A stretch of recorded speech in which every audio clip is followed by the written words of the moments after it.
Dumas et Bernard Sacré. Comme la plupart d'entre vous n'étaient pas là, on revient simplement sur la situation de départ.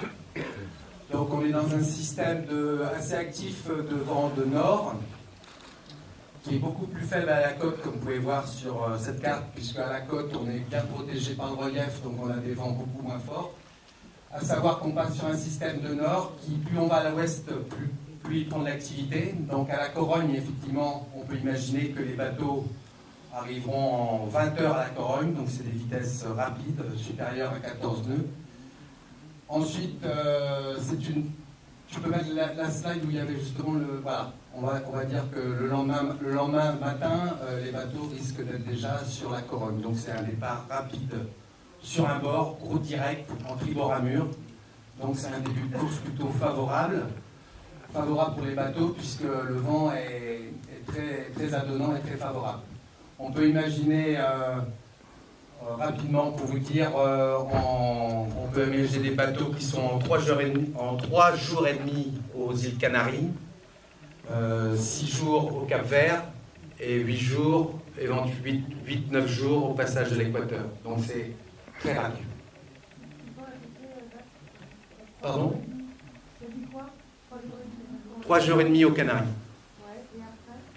6 jours au Cap-Vert, on va dire à la latitude du Cap-Vert, et je pense entre 8 et 9 jours pour le passage de l'équateur. Ah, c'était tout à fait différent, parce que les vents, c'était plutôt dans un régime de sud-ouest, je n'ai pas en tête réellement, mais... 12 jours, je crois. Ouais. Donc c'est quand même... Bon, forcément, c'est pour les premiers, hein, bien entendu. Ouais.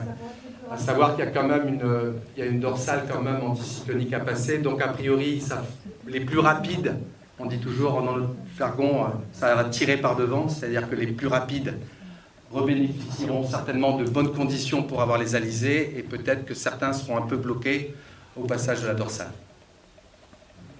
Voilà, c'était un briefing qui était ce matin, donc on ne va pas le refaire, mais voilà, c'était... Donc sous les grains, possibilité de fraîchissement qui peuvent aller jusqu'à 30 nœuds. Cela dit, c'est du vent portant. Sur le départ aussi avec la météo de ce matin, il a une possibilité de grains aussi, passage. Donc il peut y avoir des petits renforcissements dans la journée de dimanche également, mais bien sûr beaucoup moins fort qu'à la Corogne. Donc nous on est parti plutôt... par les fichiers de ce matin, sur un départ avec un 15-18 nœuds de vent maximum, de nord. Oui. Attendez, tu as des infos sur l'état de la mer ou Oui, l'état de la mer, c'est une houle de nord-ouest de 1 mètre, inférieure à 1 mètre. Par contre, l'état de la mer, vu le nombre de sillages qu'il pourra avoir, sera peut-être plus fort par le sillage des navires que par l'état de la mer du moment. Mais c'est inférieur à 1 mètre. On peut s'attendre à entre 600 et 800 bateaux sur l'eau, voire plus. Oui.